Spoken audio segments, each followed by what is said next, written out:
noches, queridos amigos y hermanos. Nuevamente nos encontramos una noche más en el estudio de la Escuela Sabática, la número 10. Y en esta noche nos acompaña nuestro querido hermano Richard Merelo. Richard, ¿cómo has pasado? ¿Qué tal tu semana? Muy bien, gracias Javier. Una vez más contento de estar acá compartiendo esta mesa para hacer este estudio, que lo cual no solo será de bendición para nosotros, claro, Javier, sino para aquellos que en este momento se están conectando y que van a disfrutar de esta enseñanza. De este aperitivo espiritual, ¿no? Claro. Muy bien, mis queridos amigos y hermanos, aquellos que nos están mirando en este momento, y queremos pedirles de favor que puedan darle un like, ¿no es cierto? Puedan suscribirse en la campanita y puedan también compartir el video en YouTube. Y la lección de esta semana es la número 10. Ya estamos por culminarnos. Dos lecciones más, creo, 3, si mal no me equivoco. Me corrige Richard, ¿no? Creo que 2 lecciones más y terminamos. 12, pero 2 más, ¿no? Sí, 2 más. 2 más y terminamos nuevamente 3 un más. trimestre. 3 más, correcto. Sí. Pero la lección número 10 nos trae como título Los últimos días. Y los últimos días en los cuales también estamos viviendo. Creo que también este mundo tiene los días contados, ¿no?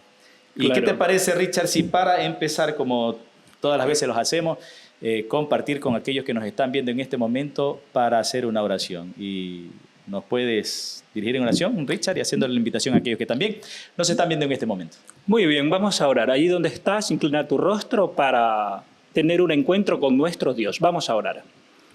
Querido Dios que moras en los cielos, cuánto te agradecemos por tu amor y bondad. Señor, en esta hora vamos a abrir tu palabra, por lo cual te pedimos sabiduría para explicarla y aplicarla a nuestro diario vivir. Señor, te pedimos también de manera especial que aquellos que están en este momento conectados puedan también comprender tus sabias enseñanzas. Todo esto por amor de Cristo Jesús.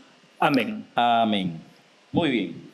Vamos pasando, como dije en su momento, ¿no? El título de lección número 10 es Los últimos días. Y como siempre, ¿no? Vamos empezando con el texto bíblico de memoria que nos trae en Marcos 13, 26 y 27, el texto de memoria. ¿Qué nos dice, Richard, el texto?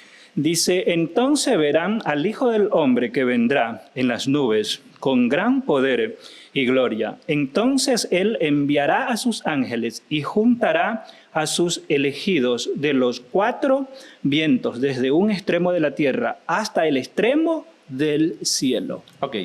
Yo creo que este texto, bueno, desde ya mismo incluso el título inicia los últimos días, ¿no? Y vemos, solo en este texto estamos viendo de que el Señor está hablando su venida, ¿no? Pero antes de su venida, creo que en el trayecto de las lecciones vamos a ver ciertas cosas muy importantes.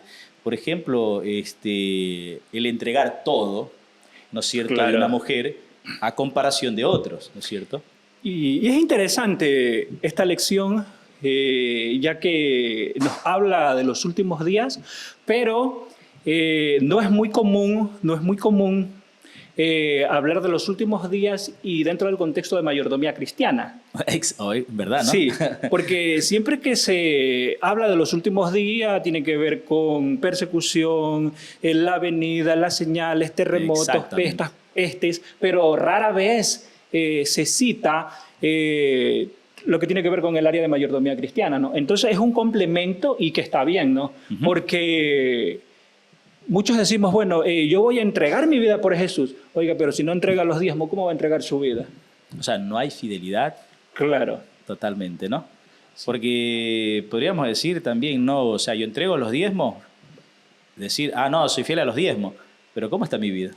Está en comunión con Cristo, ¿no? Porque muchas veces hemos visto las dos caras, ¿no? O sea, estás en una vida de comunión, estás participando, pero no das los diezmos. Pero hay otros que están dando diezmos, pero hay una vida doble, por así decirlo, ¿no? Pero dicen, no, es que estoy dando los diezmos. Pero el asunto es de que la fidelidad, más allá de los diezmos, es una vida de comunión diaria con Dios y se lo puede reflejar realmente en las acciones de cada uno de nosotros, ¿no?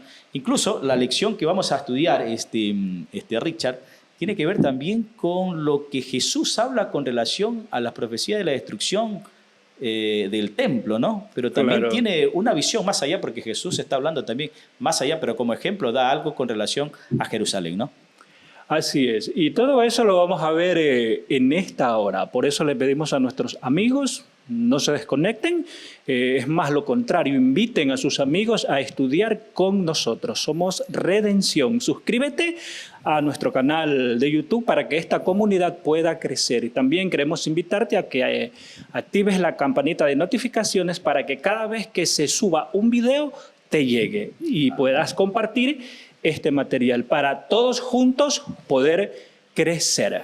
Bueno, hay mucho que estudiar, hay mucho que profundizar, pero Claro. recordemos que el tiempo es muy corto, ¿no? Como para profundizar. Pero vamos cogiendo ciertos puntos que son muy importantes. Son relevantes. Exactamente, ¿no? Claro. Yo creo que cada uno de los que nos está viendo, creo que ellos van a profundizar más, pero vamos a dar ciertos puntos que son bastante relevantes en cada una de las lecciones, como venimos diciendo. Incluso Jesús nunca dejó a los discípulos sin advertirles, ¿no? Las cosas que iban a suceder a los tiempos.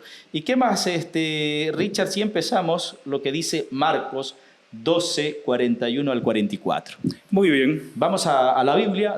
Por favor, aquellos que nos están viendo en este momento, también abran sus Biblias para ir a Marcos, capítulo 12, versículo 41 al 44.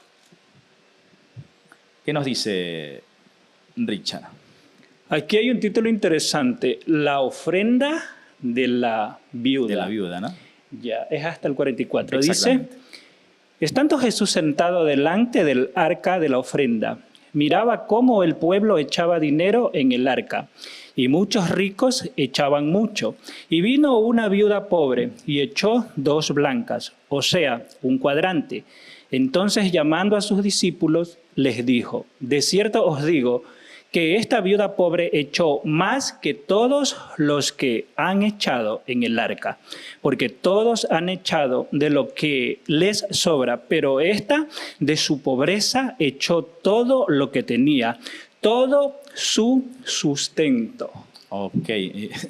Oiga, de ahí yo creo que hay mucho que sacar. El texto incluso dice la ofrenda, ¿no?, de la viuda, alguien que a lo mejor no tenía nada, tenía lo último sustento, pero algo extraordinario que incluso el escritor nos hace la siguiente interrogante, Richard, ¿no? Ya. ¿Cuánto dio la viuda y qué dijo Jesús a los discípulos? Dice el texto que dio todo.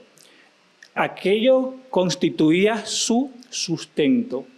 O sea, prácticamente se quedó sin nada. Sin nada. Y algo a destacar, que Jesús destaca este hecho, pero los textos de arriba dicen que los ricos daban mucho. Claro. Pero ¿por qué no los destacó a ellos?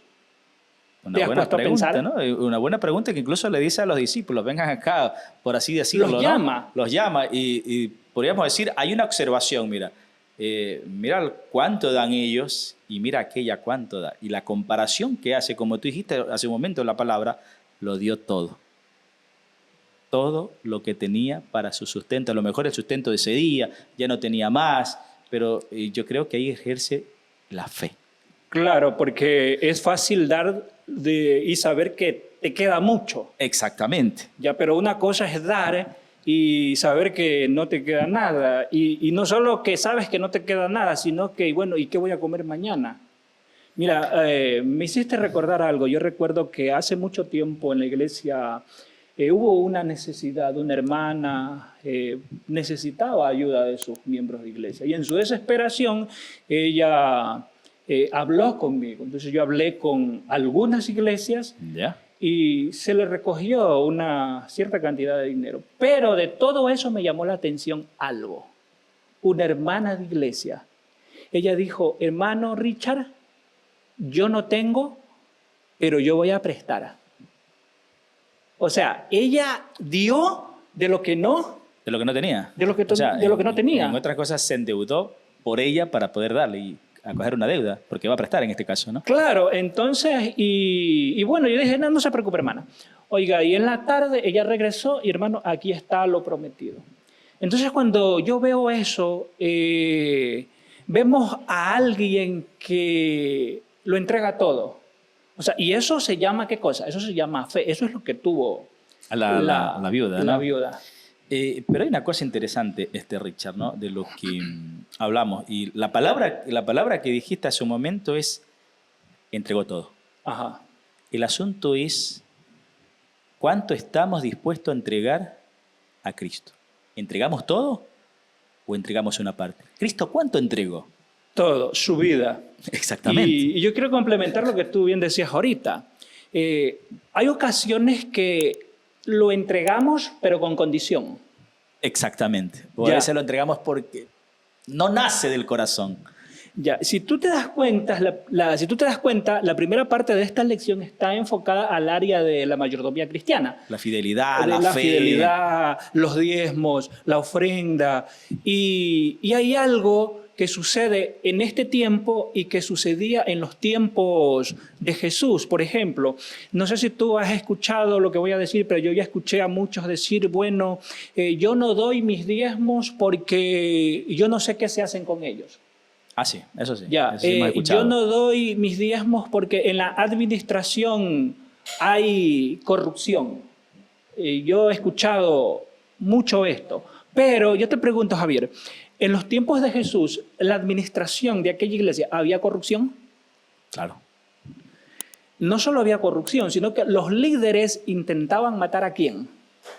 Al dador de la vida. Al dador de la vida, a Jesús. Pero sin embargo, los evangelios no encontrarás un texto que Jesús haya dicho, bueno, como hay corrupción, como los líderes son esto o son aquello, retén tu diezmo o retén tu ofrenda. No, en ninguna parte. ¿Qué pasa si la viuda hubiese tenido esa manera de pensar? A lo mejor no estuviese, bueno, hubiese podido estar en el texto, pero de otra manera lo consideraba Jesús. De un contexto negativo. Claro, en este caso, ¿no? O sea, y eso traería a nosotros un ejemplo, ¿no? Claro. En este aspecto, ¿no? Como tú decías hace un momento, y vemos dos partes, ¿no? Uno que entrega de lo que me sobra. Incluso hacían sonar para que el vea, plato, ¿no? Es decir, está entregando bastante, ¿no? Y yo imagino, ¿no? La viuda, bueno, como decir la que llegó Elías, la viuda de Sarepta, ¿no? Y decir, bueno, este es mi único bocado, y ejerció fe. Ella también, esto es lo único que tengo, ya aquí no tengo más.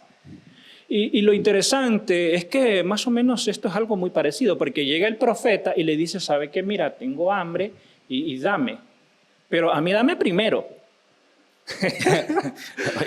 pero eso es algo interesante, mira, en este caso, la viuda, al momento de darlo, por decirlo así, un futuro incierto, pero yo me quedo en las manos de Dios. Es Dios lo que va a direccionar. Simplemente. Hablemos de la cantidad de lo que dio la viuda. Lo último que tenía. Dos blancas. Me imagino que solo para comprar algo, para ese tiempo, ¿no? El folleto resalta que no llegaba pero ni a un denario. Imagínate. Tú sabes que el denario era un día de salario. ¿Ya? Era un día de salario. Entonces, mira, ella lo que da es poco, pero ese poco era todo lo que ella tenía. Ese era su alimento. Con eso se iba a sustentar ese día, pero a pesar de ello, ella lo dio. ¿Y ganó qué cosa? El elogio de Jesús y la bendición de Jesús. Y eso es lo que leemos hoy. Y esto ha pasado por generaciones, hasta nuestros días, como un ejemplo a cada uno de nosotros que estamos aquí y aquellos que nos están viendo, ¿no? ¿Cuánto estamos dispuestos a dar? Si ella lo dio todo, lo dejó, digamos, con un futuro incierto realmente, pero también ella quedó en las manos del Señor. Ahora, la pregunta es, ¿cuánto estamos dispuestos a dar nosotros? ¿Entregar todo? Muy aparte de la fidelidad, como dice Richard, ¿no? Que habla sobre la fidelidad, la mayordomía, pero estamos dispuestos a dar el corazón completo a Dios si Él ya lo entregó todo. Esa invitación también Jesús hace a cada uno de nosotros. Él entregó todo, entregó su vida por ti y por mí, y nosotros debemos ser recíprocos a ese amor. ¿No es así, Richard? Claro, y lo interesante es que cuando Él nos pide que lo entreguemos todos, no necesariamente te dice, bueno, Richard, entrégame tu vida. No. Entrégame tus talentos, tus dones, tu fidelidad, tu compromiso, déjalo todo por mí. Entonces, no tiene punto de comparación con lo que Jesús dio. Exactamente. Bueno, Sí. vemos en esta parte la fidelidad, más allá de lo que vemos, la fidelidad, la mayordomía, pero también tiene que ver una vida de fidelidad en todo el contexto, ¿no? En toda la vida de cada uno de nosotros, ¿no? Así es. Una vida de comunión con el Señor, y esa comunión con el Señor se lo puede observar en nuestro diario vivir. Pero sigamos avanzando, Richard. Hay un texto muy largo, que nos habla Marcos 13, del 1 al 13, ¿no? Y hay unos elogios de los discípulos, no, mira al Señor, estos edificios tan hermosos, tan grandes, ¿no? Pero enmarquémonos algo muy... ¿Qué tenían esos edificios que llamó tanto la atención de los judíos? Resplandecían, ¿no? El sol cuando caía eran de mármol, si mal no recuerdo, ¿no? Dice el Construido. historiador judío Flavio Josefo, dice que cuando los judíos miraban ese templo, Era el orgullo de ellos. suspiraban. Cuando el sol se ponía en su máximo esplendor, los rayos solares llegaban en las placas de oro que tenía a la el distancia templo, se veía a la eso. distancia. Entonces era algo hermoso, algo bello. Y es por eso que cuando ellos salen, tú recuerdas que la lección pasada se estudió acerca de que Jesús va adelante y los discípulos van atrás, y los discípulos van conversando de que quién quiere ser el mayor, que quién va a ser el mayor, que quién tenía derecho a eso, pero esta vez no, sino que esta vez ellos van atrás y se detienen. Señor, espérate un ratito, Déjame contemplar vamos la hermosura, a contemplar, ¿no?, la hermosura de nuestro templo. Y Jesús los baja de una nube en la cual ellos se habían ubicado. Le dice, bueno, el templo sí está bonito, pero no quedará piedra sobre piedra que no sea... O sea, le derribamos nuestro orgullo, dijo, ¿no? Derribó el orgullo de... O sea, yo pienso que el Señor Jesús... A ver, ¿dónde está tu mente? ¿Dónde está tu mirada? Están en las cosas materiales, están en las cosas de esta tierra. Pero Jesús dijo, no, esto no quedará, piedra sobre piedra no quedará. En este caso, ¿no? Hay una cosa interesante, ¿no?, de lo que nos habla incluso el mismo capítulo 13, y eso lo mandamos también como tarea para aquellos que nos están viendo en este momento, que lean del 13 del 1 al 13. Habla de señales, ¿no es cierto? Las señales del Señor, cuando va a regresar, incluso las señales de la destrucción también, pero vemos aquí la necesidad de los discípulos de saber aquello. Claro, y en base a lo que Jesús dice, en cuanto, porque aquí hablamos dentro del contexto de las señales. A guerra, hambre y todas estas cosas. Entonces, ¿no? y Jesús da estas señales como respuesta a la pregunta que hacen los discípulos, porque aquí se forma una comisión. ¿Ya? Después que Jesús le dice que eso va a ser destruido, que no quedará piedra sobre piedra, ellos se quedan mudos. Se quedan mudos por un rato, no dicen nada, mi orgullo se vino abajo, eso que yo amo, eso tan lindo, eso que me... no sé, y forman un grupito ahí y van y le dicen a Jesús, bueno, Señor, ya entendimos, esto va a ser destruido, pero por lo menos dinos cuándo. O sea, ya va con una pregunta, ya Sí. ellos se interesaron en saber cuándo se cumplirá esto, como dice el texto, ¿no? ¿Cuándo serán estas cosas y qué señal habrá cuando estas cosas hayan de cumplirse? Y esa comisión estaba conformada por Pedro, Santiago, Juan y Andrés. Así es. Sí. Ahora, vemos que Jesús dice que todo será destruido. Todo. Yo creo que Jesús también en el libro en la Biblia o en el libro de Apocalipsis nos dice que todo lo que vemos aquí va a ser destruido. Claro, es que cuando hablamos de la destrucción de Jerusalén, debemos comprender que aquello es tan solo un pálido reflejo de la destrucción que vendrá a este mundo venidero. Cristo estaba cogiendo como un ejemplo, ¿no? Mira, lo que va a pasar en Jerusalén, pero también las señales antes de la destrucción, es lo mismo que va a pasar en los últimos tiempos. Claro, y el mensaje que dio para ese tiempo es: estén atentos a las señales. Exactamente. Y el tema el mensaje que se da hoy es: estemos atentos a las señales de hoy. Pero hay una cosa, dice el Señor Jesús también, ¿no?, que las cosas no iban a ser tan fáciles para los judíos. Claro. Dice el Señor muy claro, ¿no? Dice que serán perseguidos, serán encarcelados, algunos serán hasta muertos, ¿no? Serán ejecutados. no deben de dejarse engañar por estos eventos. Además dice que el Espíritu les dará de qué hablar.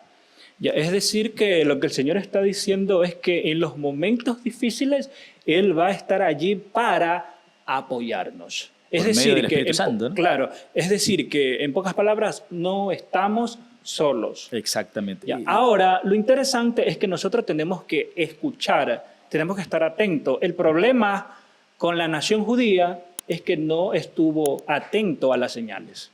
Ahora, el asunto es, ¿no? El momento oportuno cuando el Espíritu Santo dice, no se preocupen por lo que van a hablar, ¿no? Claro. Pero el asunto es de que, ¿cómo yo voy a hablar o a defender mi fe en aquellos momentos? Esto estoy diciendo para los últimos días. Si yo no leo la palabra, no leo la Biblia, ¿cómo voy a recordar algo que yo no leo? Me has hecho acordar del alumno. ¿Tú crees que un alumno puede dar un buen examen si no lee, no estudia. Si no estudia? Claro, o sea, no me recuerdo nada. Y va a decir después, Señor, ayúdame en el examen. Sí. O sea, el Señor, cogiendo, ¿no? este pequeño ejemplo, ¿cómo te voy a ayudar si ni siquiera has leído para hacerte recordar? Claro, sí. Y eso es lo que va a suceder. Necesitamos estudiar la palabra de Dios. Necesitamos conocer este maravilloso libro. Necesitamos estar alerta, porque ya estamos viviendo los días Exactamente, finales. Estamos viviendo los días finales. Los últimos días, como incluso, dice la lección. Claro, incluso si tú te das cuenta, en otros países han sucedido incluso hasta persecución de cristianos por predicar el Evangelio en otros países, en continente africano, por allá, en ciertos países que es complicado predicar el Evangelio, ¿no? Claro. Pero el Señor dijo, no, todo esto tiene que cumplirse, tiene que predicarse el Evangelio y llegará el fin de los tiempos. Pero como tú decías hace un momento, el Espíritu Santo es el que nos va a guiar en medio de la tribulación. Incluso nos dice que nuestros propios familiares son aquellos que nos van a entregar. Incluso, no, padre traicionará a hijo, hijo a padre, seremos perseguidos y todo. O sea, el Señor dejó muy claro todas estas cosas, escrito en su palabra, ¿no? Sigamos avanzando, los tiempos van pasando y así mismo les hacemos la invitación a cada uno de ustedes que por favor se suscriban para que puedan ser partícipes de estas lecciones de escuela sabática y también puedan invitar a otras personas, ¿no? Vamos avanzando, Richard, en el capítulo 13 de Marcos, el 14 al 18, los versículos. ¿Qué nos dice? Pero también el Señor nos dice, te voy a dar una señal. Claro, y estas son las señales dadas a los discípulos, porque estamos en el mismo contexto, claro, ¿verdad? A ver, ¿qué nos dice? 13, 14 al 18. 18 dice, y seréis aborrecidos de todos por causa de mi nombre, mas el que persevere hasta el fin será salvo. Pero cuando veáis la abominación desoladora de que habló el profeta Daniel puesta donde no debe estar, el que lea entienda. Entonces los que estén en Judea huyan a los montes. El que esté en la azotea no descienda de su casa ni entre para tomar algo de su casa. Y el que esté en el campo no vuelva atrás para tomar su capa. Mas hay de las que estén encintas y de las que críen en aquellos días. Orad pues para que vuestra huida no sea ni en invierno ni en sábado. Ahora Jesús está muy claro aquí. Jesús, no nos quiere dejar solo. Jesús, otra cosa que nos dice también, ¿sabes qué? Yo te quiero ayudar, hay unas señales que tienes que hacer, pero ¿sabes qué? Esto es así, rápido. O sea, no es necesario que vayas y tengas que coger algo, no. ¿Ves la señal? Uy. Y aquí, en este contexto, ¿cuál era la señal? Ahí nos dice lo que habla, mira, y es interesante, ¿no? Estamos en el Nuevo Testamento, pero también nos dice lo que dice el profeta Daniel. ¿A dónde nos guía? Al Antiguo Testamento, ¿no? Al Antiguo Testamento, o sea, claro. La Biblia es su propio intérprete. Si no comprendemos algo aquí, tenemos que irnos al Antiguo Testamento. Por ejemplo, cuando nosotros hablamos del Evangelio de Marcos y si queremos entenderlo más a profundidad, necesitamos vincularlo o estudiarlo, sería lo correcto, estudiarlo a la luz del Evangelio de Mateo y del Evangelio de Lucas. ¿Ya? Sí, porque por ejemplo, si nosotros vemos, Mateo habla de la abominación desoladora. Marcos también habla de la abominación desoladora. Y muchos se están preguntando, bueno, hermano, pero ¿qué es la abominación desoladora? Lucas lo define de una manera más específica. Y creo que valdría la pena ir al Evangelio de Lucas. ¿Cuál? ¿El que leíste delante? Me parece que es el capítulo 21. ¿Ya? Y el 20 es el mismo relato. ¿Cuál? Lucas. Sí, Lucas.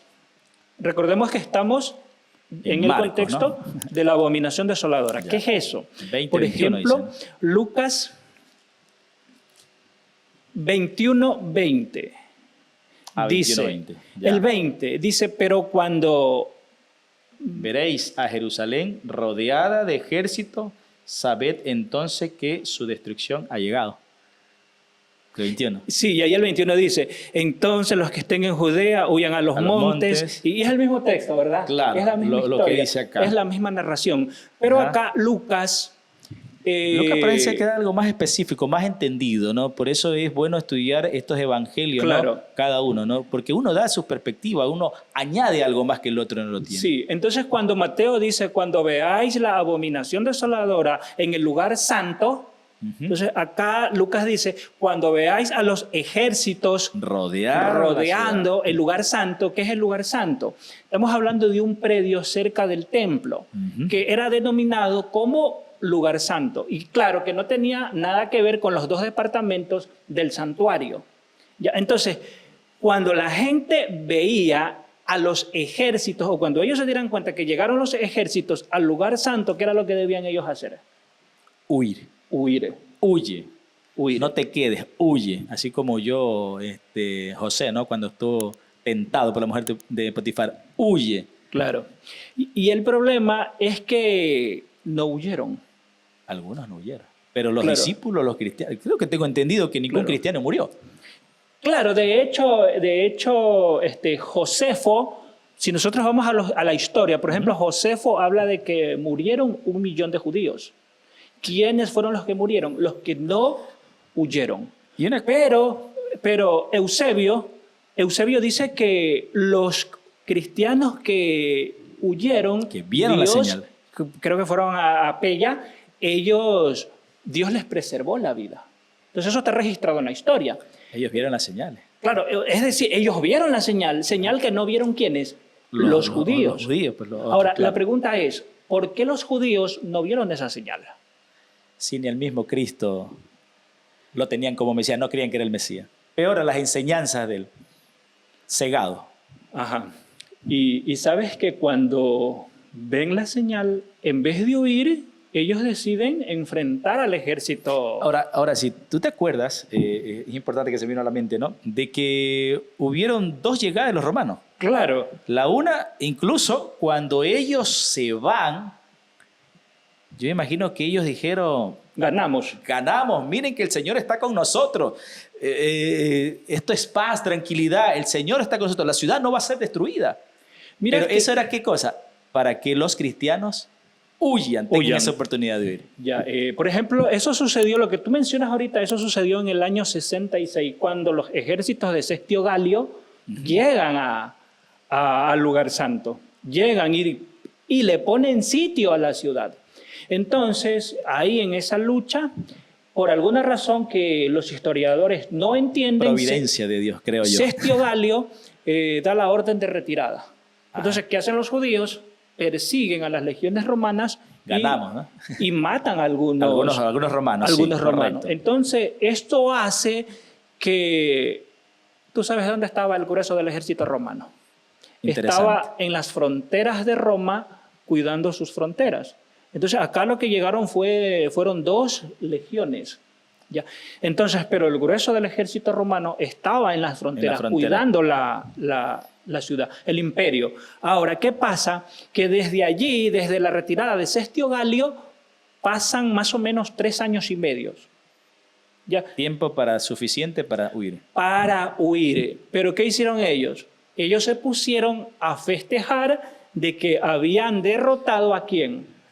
A Roma. A Roma. Entonces ellos se pusieron a festejar, ellos estaban contentos, como tú bien dijiste antes, el Señor está con nosotros. Dios no nos ha abandonado. No nos ha abandonado. Y sabes que hay algo que me llama mucho la atención de nuestro Dios. ¿Sabes qué cosa es? No sé si tú recuerdas cuando le decía a Josué, vayan y tomen posesión, y vayan a la guerra. Dios le decía eso a Josué. Claro. Pero acá le dice, bueno, no, ahorita no vamos a ir en guerra, ustedes huyan. Y el pueblo no. Hizo caso omiso. Ajá. Bueno, los cristianos, lógicamente que fueron porque vieron las señales y todas estas cosas, ¿no? Claro. Y lo interesante, ¿no? De que Dios da esa oportunidad de aquellos para que huyan, porque ya estaba destinado la destrucción de Jerusalén. Y la destrucción, cuando ellos estaban, sabes que estaba leyendo un comentario sobre Mateo, escrito por Mario Veloso. Entonces, él menciona que habían personas que estaban predicando dentro de la ciudad de Jerusalén, que estaban predicando y decían, por favor, es hora de huir, tenemos que salir, tenemos que salvar nuestras vidas. Pero el pueblo no hizo caso. Habían terminado ya, habían pasado los 3 años y medio, qué sé yo, cuando Tito... Nuevamente, ahí vuelve Tito vuelve, sí. Tito llega, liderado o mandado por Vespasiano, él llega y le pone sitio a la ciudad. Ahora sí. Quedaron ahí, no había, o sea, hasta el tiempo que se termine toda la provisión, agua y comida. Claro, porque había unas murallas. Claro. Y tienes a un ejército que te ha sitiado, y tú ¿cómo sales? Si tú sales, ¿qué puede pasar afuera? Te cogían preso, te mataban. O sea, pero ¿y si te quedabas adentro, qué pasaba? Morías de hambre. O sea que había un problema serio. Interno y externo. O sea, había un problema serio. Ahora, mira que Tito, la intención de Tito no era destruir el templo. Ah, no, pues. No, él le dijo a sus soldados que no preserven el templo, no dañen el templo. Que no dañen el templo. Pero el odio acérrimo que tenían los soldados romanos, alguien envió una flecha. Y eso cayó en la parte de arriba del templo, que era de cedro, y eso hizo que el templo se incendiara. Entonces ahí comenzó la destrucción de la nación, del templo. Oiga, de la nación. Es interesante, ¿no? Que todo eso, lo que se vivió allá. Que esto es bastante interesante, incluso la historia también lo menciona, ¿no? De que las cosas que sucedieron internamente, yo creo que el tiempo no nos da, Richard, como para decir, bueno, lo que sucedió internamente, la falta de comida y todas esas cosas, es algo terrible, ¿no? Mira, si nosotros comentáramos todo lo que sucedió dentro de Jerusalén, yo estoy seguro que YouTube nos quita el video. Por lo crudo de lo que sucedió. No, y eso, como decía, ¿no? Nos dice la hermana Juay que eso es un pálido reflejo de lo que va a suceder en los últimos tiempos. Mira, Jesús está interesado en nuestra salvación. Jesús da señales, así como dio las señales en los tiempos de los discípulos para que huyan. Jesús está dando señales ahora porque su regreso está muy próximo. Pero el asunto es de que no debemos hacer caso omiso a esas señales. ¿Por qué? Porque vamos a ser destruidos después. Pero el Señor nos está dando señales, incluso el Señor está dando a mucha gente para que predique el Evangelio a toda nación, tribu y lengua. ¿Para qué? Para la advertencia que su venida está muy pronto y que va a venir juicio a este mundo, ¿no? Y lo interesante es que cuando los discípulos preguntan sobre las señales, lo que tenían en mente los judíos eran 2 cosas. La destrucción del templo y también la señal de su venida. La señal de su venida. Claro. O sea, ellos, aunque hicieron ahí una mezcla, y Jesús lo explicó. Claro. El asunto es que creo, si mal no me equivoco, que Jesús le hace una sola explicación, no lo da por separado. Claro, porque las cosas que venían, Jesús, si le revelaba las cosas que venían, que vamos a ver ahorita, yo me imagino que hubiese sentido temor por la persecución que viene. Y vamos a ver en este momento, Richard, en el versículo 19, Marcos 13, 19, ¿ya? ¿A qué se refiere este versículo? Vamos al libro de Marcos y aquí a mis amigos, los que están viéndonos en este momento, y a nuestros hermanos, por favor, vayan a sus Biblias también rápidamente, capítulo 13 de Marcos y el versículo 19 nos dice, porque aquellos días serán de tribulación, la cual no ha habido desde el principio de la creación, que Dios creó hasta este tiempo, ni la habrá. Tribulación. ¿Qué pasó bueno, eso ya es otra cosa, ¿no? Pero aquí el Señor nos está diciendo, ¿no? ¿A qué se refiere este texto, no? Tribulación. Nosotros sabemos que a lo largo de los inicios del Imperio Romano, desoló con la iglesia, ¿verdad? Entonces, pero Dios preservó su evangelio, Dios preservó un remanente. Exactamente. Y si nosotros llegamos también, por ejemplo, a las edades oscuras, estoy hablando de oscurantismo. La edad medieval. Claro. El oscurantismo medieval. Oscurantismo medieval de los años proféticos. Recuerda, 1260, que comienza creo 538 a 1798. Claro, sí. Entonces, durante ese periodo hubo mucha tribulación. Y dice el texto que ya no la habrá, pero se está refiriendo específicamente al periodo de tiempo. Claro. Claro, o sea, porque ya no va a haber profecías de tiempo. No. Ya, sí. Pero la historia se repite, pero no profecías de tiempo, como dice. La historia sí, pero ya en este caso con otros actores ya, ¿no? Claro, otras, no sé. Otra gente, ¿no? Podríamos decir, si Dios permite estar en ese tiempo, pero claro, siendo fiel al Señor, ¿no? Es que esa es la idea, esa tribulación, ¿no? Porque si vamos a estar en ese tiempo y no vamos a estar fieles, nosotros vamos a hacer lo que vamos a entregar a los demás. Pues. Claro. La idea es estar firmes delante de Dios. Incluso la Biblia, bueno, aparte de la Biblia, la escuela sabática nos dice que Jesús presagiaba una persecución más intensa que la que ocurrió en ocasiones de la caída de Jerusalén. Porque en el tiempo, como tú decías, ¿no? Hubo persecución de parte de los romanos, pero más intensa fue en el tiempo profético que tú acabas de mencionar, ¿no? Claro. Creo que el año 538 a 1798, una persecución tan terrible, ahí hablamos de lo que se conoce como la Iglesia Madre o el sistema papal. Exactamente. Persiguió a los hijos de Dios porque no querían cumplir los dogmas que ellos habían establecido. Es decir, lo que ellos pensaban o lo que ellos tenían como principios de interpretación de lo que ellos pensaban. O sea, sí, lo que yo interpreto. Y sabemos que la Biblia es su propio intérprete, claro, en esta cosa. Mira, y algo extraordinario lo que dice el folleto, y quiero que también aquellos que nos están viendo puedan seguirnos. Marcos 13 y 14 refleja la profecía de Daniel 9. Marcos 13, del 19 al 23, hace eco de las profecías de Daniel 7 y 8. El poder presentado por el cuerno pequeño que acabas de mencionar en su momento, ¿no? Persigue al pueblo de Dios durante el tiempo que acabamos de mencionar y de los tiempos de 538 a 1798. Es que ¿no? Cuando nosotros hablamos de Marcos 13, es paralelo con Daniel 8. Ya. Entonces ahí podemos ver que Daniel es el que habla de la abominación desoladora. Ya, pero Jesús la recuerda. Y cuando Jesús dice que hay que orar para que la huida no sea ni en invierno, ni en día de reposo, cuando Jesús habla de la abominación desoladora, él cita al profeta Daniel. Claro. Entonces Jesús era 100% historicista. Historicista y profético, porque sabía la profecía. Claro. Por eso incluso los discípulos también querían saber, ¿no? Con relación a esta situación de las profecías, ¿no? Incluso rápidamente, ¿no? Dice Jesús previene acerca de los peligros de los falsos profetas.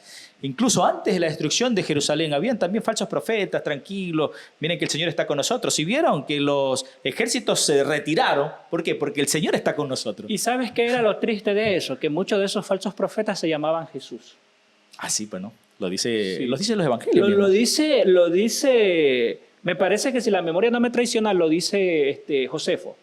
Bueno, sí, en contexto nombre, pero los falsos profetas, ¿no? Que hablaban con relación, yo creo que hoy en la actualidad nos hablan de paz, prosperidad, o sea, el evangelio de la prosperidad, cuando realmente se debe de hablar las situaciones que hoy dice la Biblia, Mateo 24, Marcos también, que nos ayuda a poder ampliar un poco más, y también que decías de Lucas, ¿no? Porque estos libros, incluso el libro de Mateo, tiene doble cumplimiento. Para los tiempos de los discípulos, antes de la destrucción, todos esos eventos se cumplieron antes de la destrucción de Jerusalén. Y esos mismos eventos, destrucciones, guerras, hambres, terremotos, pestes, enfermedades, epidemias, falsos profetas, y vino la destrucción. Creo que Josefo decía, algo ha de venir, un evento muy grande de venir cuando estaba pasando estas cosas, ¿no? Terremotos, insurrección interna de las naciones. Para nuestros amigos que de pronto se están preguntando, bueno, y veo que citan mucho a Josefo, ¿quién es ese? Fue un historiador judío, de su tiempo, fariseo. ¿No? Él fue testigo ocular de la destrucción de Jerusalén y aparte fue mediador entre la guerra de Judá y Roma. Yo te voy a poner también como historiador, tú también. Sí. Es bueno saber historia, ¿no? Claro. Porque yo me imagino, ¿no? Va acogido igual la historia con la Biblia. O sea, no hay ninguna contradicción, claro, sí, realmente. Y Jesús, recuerden que Jesús nos está previniendo también por los falsos profetas que hoy se levantan porque están hablando solo evangelio de prosperidad. Pero debemos hablar, claro, lo que el Señor está descrito en su palabra. Incluso en el mismo libro Apocalipsis habla que Dios tiene 3 mensajes para los últimos tiempos. Si vemos ese contexto en Apocalipsis 14, después los mensajes de 3 ángeles, Jesús está viniendo. Ajá. O sea, Jesús nos está previniendo rápidamente todas las cosas que van a suceder. Pero, así como seguimos avanzando rápidamente, vamos al capítulo 13 de Marcos. Pero aquí también un versículo bastante largo, ¿no? Del 24 al 32. Pero vamos a leerlo rápidamente, Richard, ¿ya? Marcos 13, del 24 al 32. Ya, dice, el verso 24 dice, pero en aquellos días después de aquella tribulación el sol se oscurece y la luna no dará su resplandor y las estrellas caerán del cielo y las potencias que están en los cielos serán conmovidas. Entonces verán al Hijo del Hombre que vendrá en las nubes con gran poder y gloria. Entonces enviará sus ángeles y juntará a sus escogidos de los 4 vientos desde el extremo de la tierra hasta el extremo del cielo. De la higuera aprended la parábola, cuando ya su rama está tierna y brotan las hojas, sabéis que el verano está cerca. Dice, asimismo vosotros, cuando veáis lo que suceden estas cosas, conoced que está cerca a las puertas. De cierto os digo que no pasará esta generación hasta que todo esto acontezca. El cielo y la tierra pasarán, pero mis palabras no pasarán. Y el verso 32 dice, pero de aquel día y de la hora nadie sabe, ni los ángeles que están en el cielo, ni el Hijo, sino el Padre. Mira, hay una cosa interesante aquí y que es bastante largo para poder, y es bastante interesante poder ampliar este tema, pero el tiempo es bastante corto. Es lamentable, ¿no? Cuando el tiempo es corto, cuando uno ya está metido, digamos, en el estudio, ¿no? Pero una cosa interesante, mira lo que dice en el versículo 24, dice que las señales de los astros, el sol se oscurece y la luna no dará su resplandor. O sea, también se oscurece. Claro. Pero si nosotros vamos a Apocalipsis, el versículo 6, el capítulo 6, el versículo 2 dice, miré cuando se abrió el 5º sello, hubo un gran terremoto, el sol se puso como negro, tela de silicio, y la luna se volvió como sangre. O sea, estos acontecimientos del capítulo 6 sucedieron en su tiempo.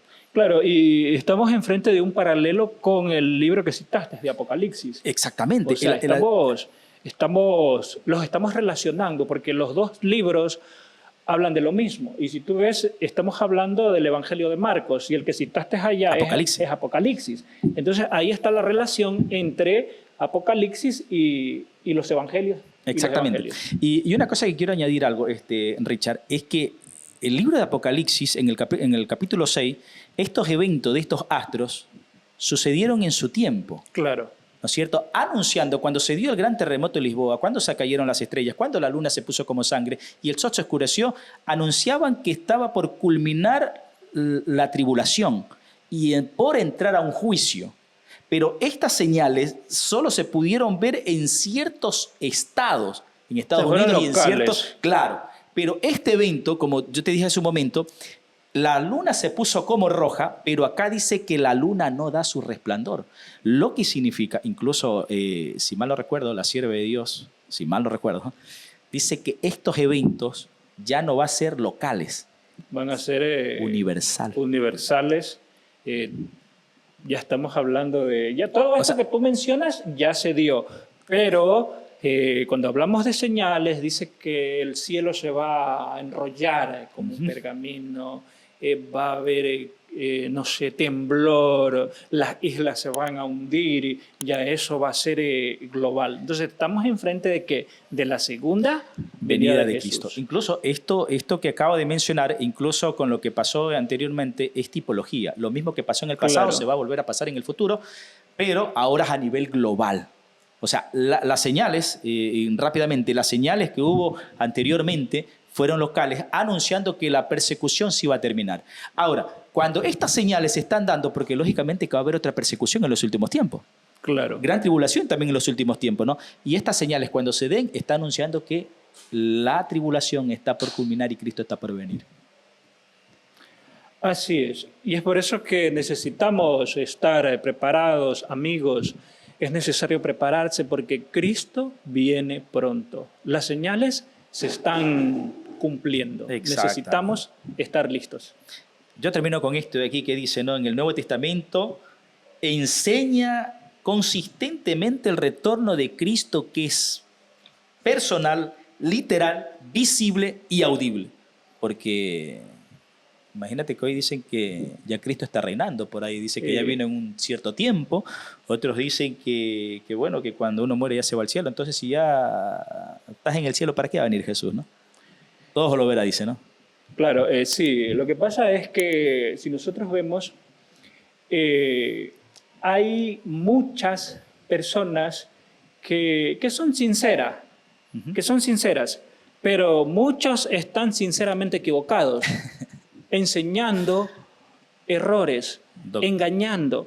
Y es por eso que esto nos recuerda las señales. Cuando los discípulos preguntaron, bueno, ¿y qué señal habrá de tu venida? Cristo dijo, entre las tantas señales que mencionó, cuídense de los falsos profetas.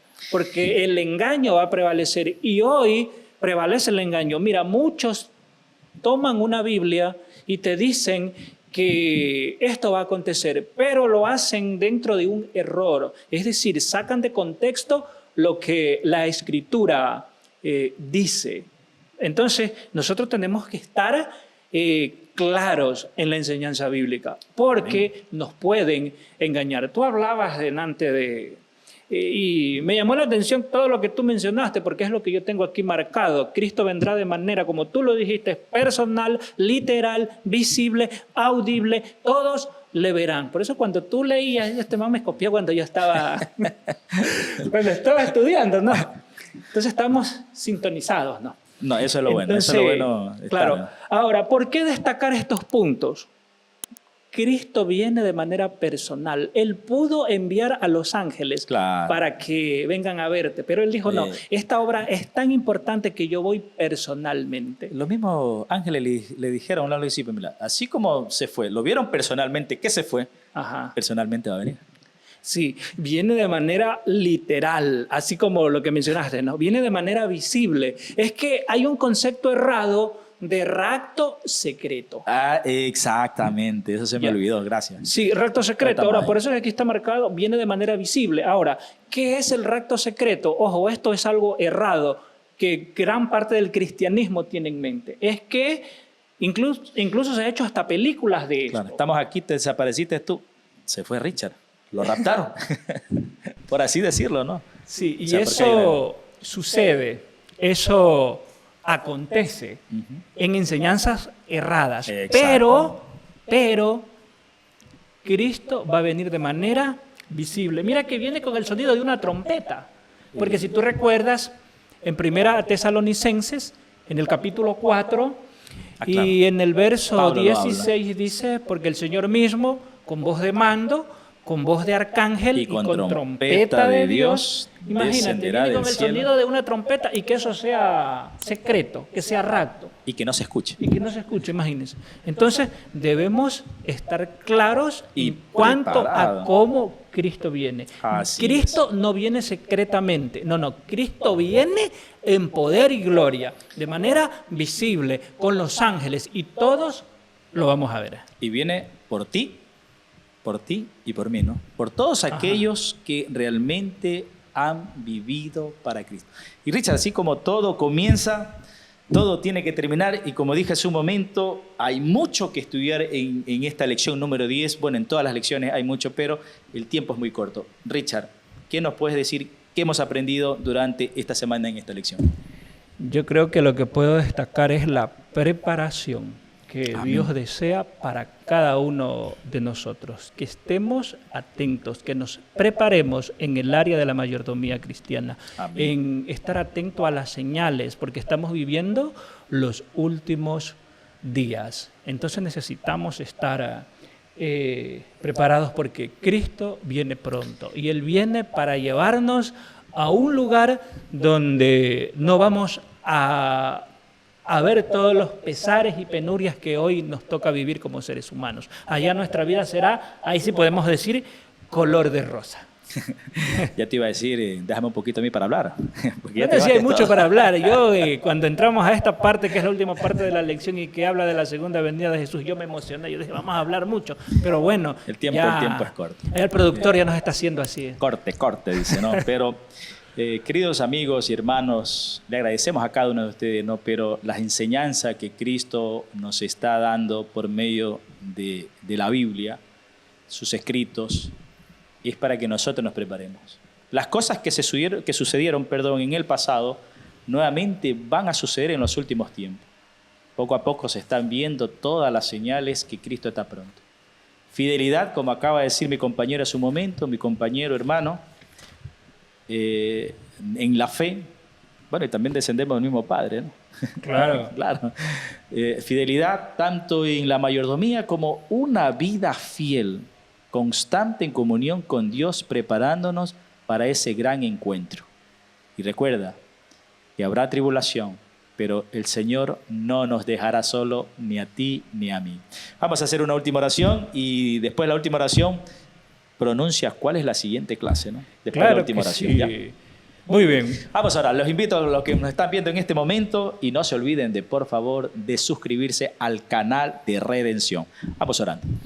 Padre Celestial, te damos gracias por este manjar espiritual, por este pan caído del cielo que es tu palabra, que cada día nos da fortaleza, nos hace ver, Señor, nuestras debilidades, nos das consejos a cada uno de nosotros que debemos ser mayordomos fieles, tanto en los diezmos, en las ofrendas, al igual que llevar una vida de comunión que se pueda reflejar en nuestro diario vivir, en nuestro comportamiento, en nuestra conducta, en nuestras palabras.